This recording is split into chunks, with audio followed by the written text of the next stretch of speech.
Ағзамызға өте пайдалы, әсіресе жаңа босанған әйелдерге пайдалы тары шай дайындаймыз. Видеоны соңына шейін көріңіздер.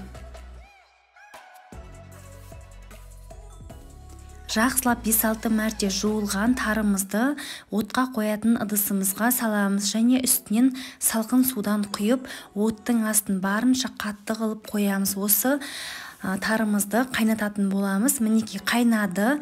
Қайнаған соң бетіндегі артық көпіршіктердің бәрін алып тастаймыз.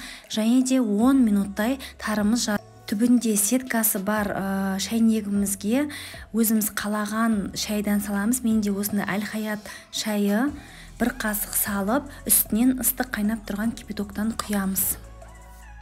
Шайнегіміздің бетін жауып, шайымыз демделгенше күтеміз.